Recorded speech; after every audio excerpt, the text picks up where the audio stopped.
안녕하십니까. 정치계의 어른이시죠. 국가의 어른이기도 하시고요. 박찬종 변호사 모셨습니다. 어서 오십시오. 어른이라고 하니까 좀 창피합니다. 아, 국가의 어른이시죠.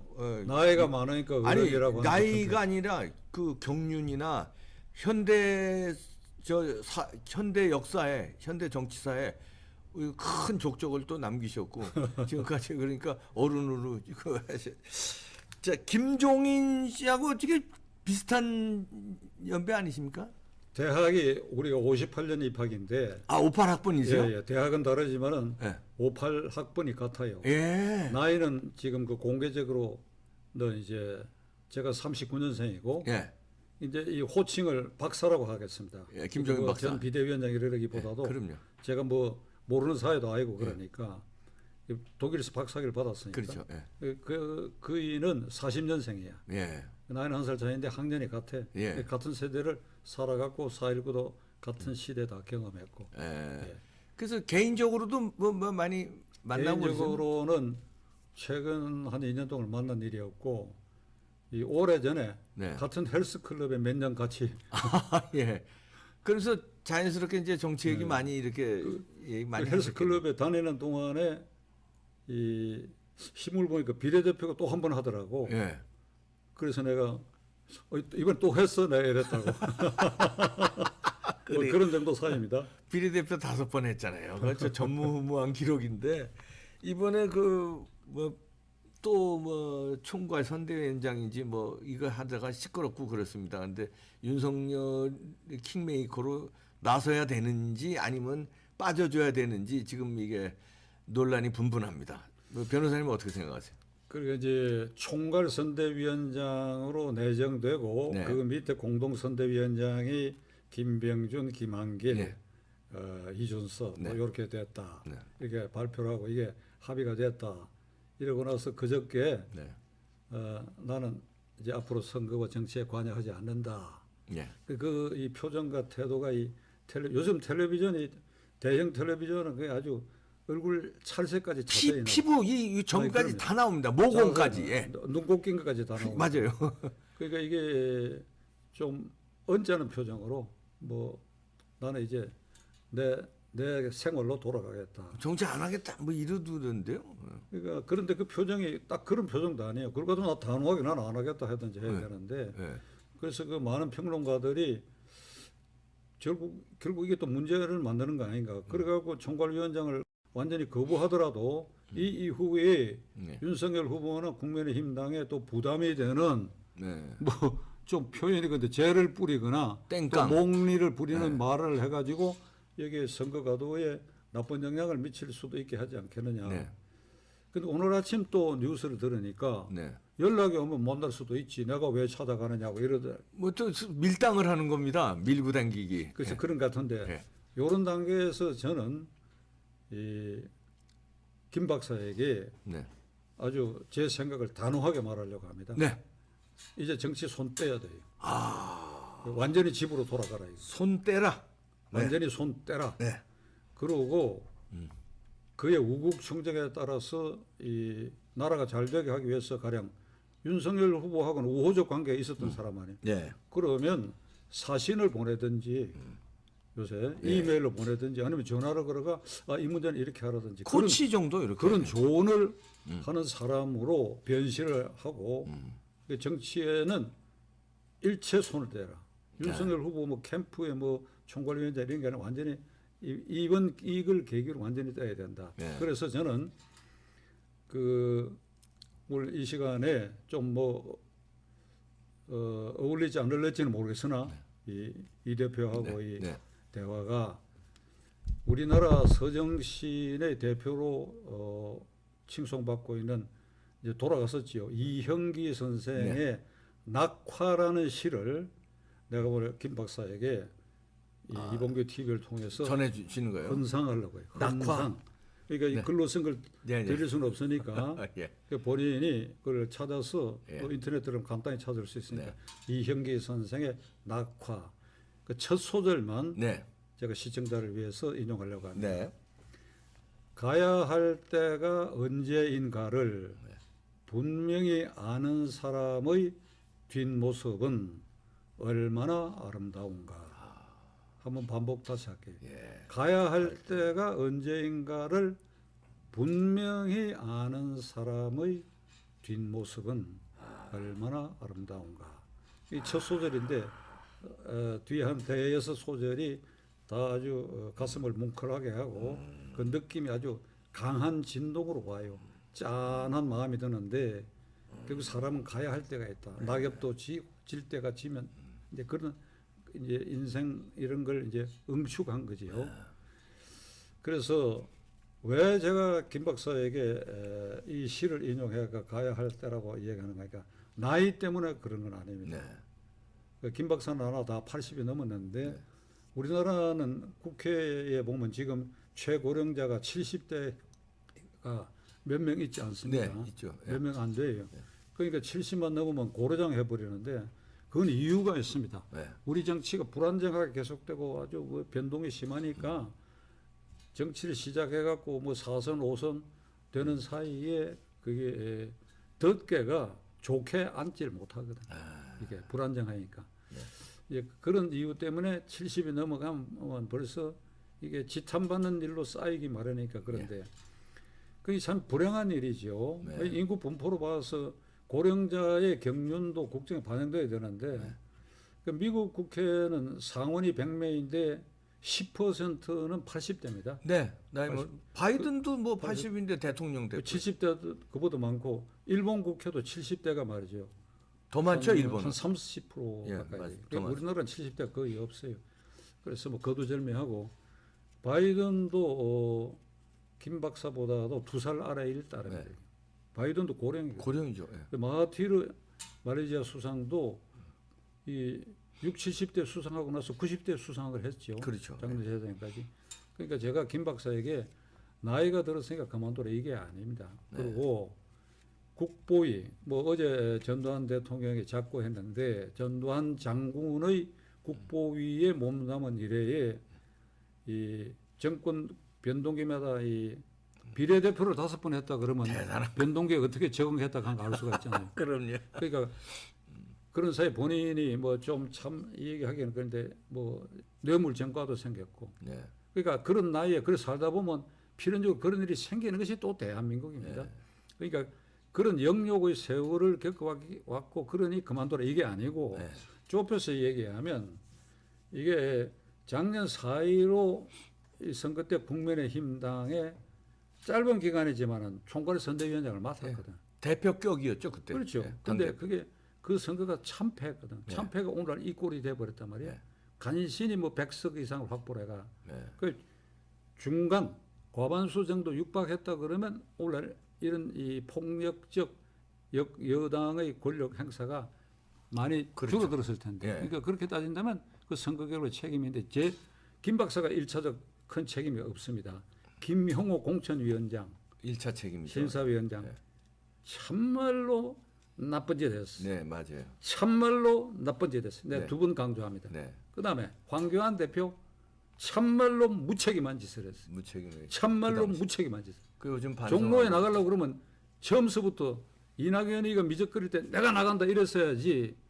여기저기 편한 데 알아보고 그 들통 다 나고 난 다음에 그게 무슨 놈의 대표야. 누구는 이렇게 얘기합니다. 아예 처음부터 비례대표로 나가 지휘를 해야 된다.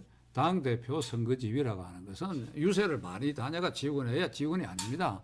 종로 험지라고 생각하는데 나아가 거기서 돌파력을 보일 때 그게 그거 당 나머지 후보들에게도 이런 분위기다 이걸 해야 돼. 이걸 미적미적하고 밀려갖고 떠밀려갖고 종로에 나가가 그게 될 턱이 있나요? 바보짓들을 했지. 그러나 그 둘 그렇다 하더라도 김종인 박사의 책임은 크다 이거야. 크죠. 그리고 그 뒤에 비상대책위는 1년 한 동안에 뭐 구체적 실적이 있었나 이 말이야. 이 정권의 폭압에 대해서. 그다음 두 번째로는 지난 4월 17일, 4월 27일이죠. 4월 17일 서울시장 보궐선거. 부산시장 서울시장 보궐선거 때 특히 서울시장 보궐선거는 이게 안철수 후보가 나오려고 하고 이렇게 또 표가 3표 되니까 여당이 어부지를 넘겨줄 게 틀림없는 상황인데 계속해서 안철수를 그냥 구박했다. 구박. 맞아요. 너는 정계를 떠나라. 아주 노골적으로 김 박사가. 예. 그 마지막에 단일화 안 한다. 우리는 단일화 할 필요 없다. 그냥 나간다. 이랬단 말이야. 예. 그래 가면 안 되지. 그래 여론에 밀려가 결국 그리고 안철수 국민의당 후보가 그걸 참아냈어요. 만약에 단일화 안 했으면요 졌어요. 졌어요. 박영선이 먹었어요. 힘들었다. 예. 접거나 단일화 힘들었다. 했으면, 예. 근데 자간 이 여론에 떠밀리고 안철수 후보가 대승적 견제에서 단일화 응해가 오세훈 단일화가 돼가고 압승을 했는데 이것도 김 박사가 그 부분 순탄하게 이끌지 못했다 하는 것에 대해서 책임을 져야지요. 네. 그러니까 그런 걸 생각했을 때 이제 국민의힘당 대선 후보를 11월 5일 날 생산해냈는데 오늘이 24일이니까 네. 그러니까 20일이 됐잖아요. 네. 그동안 이 김 박사 때문에 선대위 구성이 안 된 거 아니에요. 맞아요. 그 당헌 당규 규정에 의하면 이제 평시 체제에서 대선 체제로 들어가면 후보가 정권을 휘둘리게 돼 있다. 네. 그리고 이제 김 박사가 여기에서 몽리를 부리거나 해서는 절대 안 될 일이 되게. 네. 그게 김종인에게 국민의힘당의 앞으로의 갈 길에 대해서 지난 국회의원 선거, 서울시장 보궐선거 이거 대선까지 그에게 특허권을 줬습니까? 아유 택도 없죠. 또 국민이 그걸 진정으로 바랍니까? 아유 아니죠. 예. 아니죠. 예. 그런데 본인은 이런 생각을 하는 것 같아. 내가 이게 선거에 대해서 노하고 있지 않느냐? 네. 노하고 2016년 민주당에 가가지고 비상대책위원장 하면서 그 국회의원 선거에 압승을 가져오게 했지 않느냐? 네. 뭐 이런 여러 실적이 있죠. 그리고 박근혜 대통령 당선에도 결정적 역할을 했죠. 그 당시에. 그러니까 이런 것 때문에 내가 나를 빼고 어떻게 너희들이 할 수 있냐? 이런 아마 자부심 같은 게 있는 것 같은데 저는 서울시장 보궐선거 이후에 비상대책위원장 하면서 지금 이제 반년이 훨씬 넘어가는 이 시기까지 김 박사가 내년 3월 9일 대통령 선거를 어떤 개념으로 받아들이고 있는가에 대해서 퀘스천 마크, 의문이 있어요. 예. 의문이 있어요. 어떤 의문입니까? 어떤 의문이냐? 네. 내가 판단컨대는 내년 3월 9일 대통령 선거는 종북, 주사파, 친 김정은 정권과 세력으로부터 자유민주 세력으로의 정권을 교체한다. 그러니까 정권 탈환이다 이거야. 예. 종북, 주사파, 친 김정은 세력으로부터 이 정권을 탈환해서 자유민주 체제를 다시 복원해야 할 선거다. 그리고 맞습니다. 두 번째로는 부정부패를 척결을 해야 할 선거다. 이 두 가지인데 네. 김 박사 입으로 이걸 얘기한 일이 없어요. 아 그러네요. 아니 이 대표 맞습니다. 본검에서 얘기한 일이 없어. 맞습니다. 그런 이 얘기 못하는 이유가 있죠. 지금 우리가 이렇게 판단해 보면 예. 그러면 문재인 정권이 적극적으로 기여해가지고 2016년 선거를 앞선거로 해가지고 그 국회에서 박근혜 대통령을 탄핵으로 몰아내고 그리고 2017년 한 1년 지나가지고 문재인 정권 탄생에 근거와 기여를 한 사람 아닙니까? 그렇죠. 그 문재인 정권 지금 5년 가까이에 종북 주사파 친 김정은 정권이 돼서만 나는 문재인 정권 탄생에 말이야 이런 기본적 기여를 했기 때문에 굉장히 후회한다 말이야. 내 80평생에 이제는 나는 자유민주주의 신봉자다 말이야. 네. 내 할아버지도 그렇고 뭐 이런 얘기를 해가면서 단호하게 그렇게 얘기했는 얘기. 그리고 부패 척결해야 된다. 이 정권 얼마나 부패했느냐. 네. 이래야 되는데 얘기를 못 하는 거죠. 자기가. 한 일이 없는데 한 일이 없는 걸 못하기 때문이에요. 예. 문재인 정권에 걸리고 그다음에 부패 척결한 건 본인의 과거 부패가 있고. 정과 경력에 의해서 못한다. 그런데 그래도 나는 윤석열이라는 사람 대통령 만드는 데는 자신이 있으니까 모두 길 비켜라 나한테 맡겨라. 지금 이렇게 나오고 있다. 네. 그러니까 이게 말이 안 되는 소리예요. 그러네요. 비켜줘라. 네. 비켜주고 윤석열 후보가 어떻게 하든지 간에 그를 자유케 해줘야 된다. 지금 이 시간에는. 네. 아 어르신 말씀입니다. 낙화의 시. 예. 가야 할 때를 알아서 아름답게 뒷모습을 보여라. 네. 떠나라. 집에 가라. 예, 김종인 박사의 할아버지가 가인 김병로 선생, 네. 일제 강점기 항일 운동도 하신 분이고 네. 광복 후 정부 수립되고 초대 대법원장 10년 가까이 하면서 이승만 정권 아래서 사법권 독립을 확립하는 데 크게 기여한 어른입니다. 네. 그런 김병로 선생의 애국심, 정의감의 DNA가 김종인 박사가 있지 않겠습니까? 네. 말일 내 할아버지가 그런 분이었다 한다면 저는 거기에 아주 완전히 그 할아버지 정신을 이어받는 정신으로 그렇게 살아야 그 할아버지의 이름을 더럽히지 않을 거 아닙니까? 그렇죠. 그 제가 보기에 김종인 박사는 할아버지의 명예와 그 이름의 값어치에 대해서 더욱 빛나게 할 수 있는 기회가 쭉 있었는데도 오히려 그러지 못했다. 가령 여기까지 생각한다면 그는 이제는 떠나야 할 시간이 됐다. 그러네요. 할아버지의 명예를 위해서도 떠나요. 오히려 할아버지의 명예를 떨어뜨리고 있으니까 자꾸 자기의 그 어떤 욕심 그게 그 비춰지니까 이제는 낙화의 시를 읽으시고 떠나시라. 네. 같은 58학번으로서 근데 제가 이렇게 얘기해도 걱정이 되는 게 네. 그 고집불통인 것 같아. 예, 김종인 김 박사가 네. 관상학적으로도 그렇고 예. 한번 자기가 어떤 주관을 세우고 나오면 말이야. 그거에 대해서 특히 자존심 손상되는 일에 대해서는 용납을 안 하는 것 같아. 네. 예를 들면 뭐 얘기가 조금 약간 괜찮습니다. 길어졌지만은 김병준 공동선대위원장으로 내정된 사람을 지금 언론 보도를 보면 용납 안 한다는 것 같거든. 네. 그게 왜 안 하는가 하면 얼마 전에 김병준 씨가 이런 얘기를 했어요. 윤석열 후보가 이 국민의힘당 이 대통령 후보로 확정된다면 어떻게 김종인 씨 같은 사람하고 같이 갈 수 있겠느냐? 윤석열이야말로 트레이드마크가 공정과 정의고 그런데 그 뇌물 전과자가 있는 사람을 어떻게 같이 가긴 그 이래버렸단 얘기를 말이에요. 했죠. 그 아픈 거기에, 얘기를 했죠. 이런 얘기를 했어요.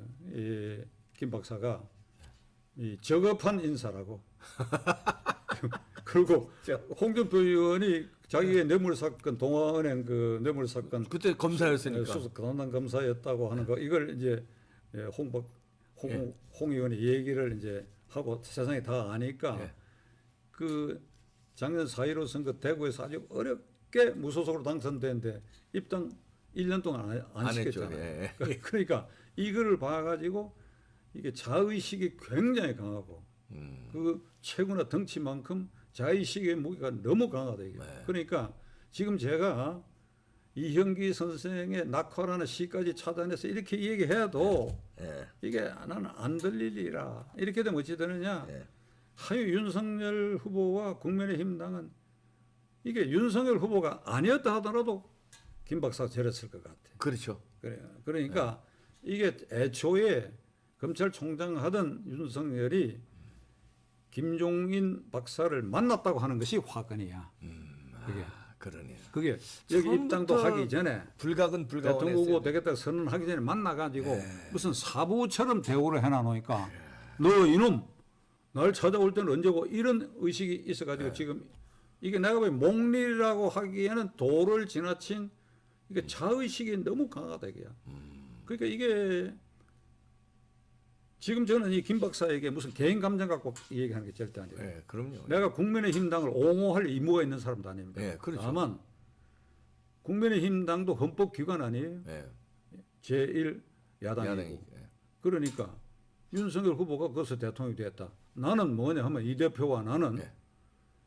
헌법상 제1기관이 국민입니다. 국민의 구성원이거든요. 그렇죠. 예. 그 국민은 내가 예. 3월 9일 대통령 선거를 앞두고 야당이 이런 길을 가야 되겠다. 이 얘기하는 건 당연한 겁니다. 그럼요. 예. 그러기 위해서 김종인이 지금 걸림돌이다. 그러니까 김종인 박사는 이렇게 하라고 내가 그럼요. 얘기할 따름이지. 예. 그에 대해 사심을 갖거나 감정이 실 리가 없지 그 사람하고. 예. 알겠습니다. 야, 뭐 저도 저도 저 변호사님 고견에 아주 100% 동의합니다. 예, 감사합니다. 감사합니다.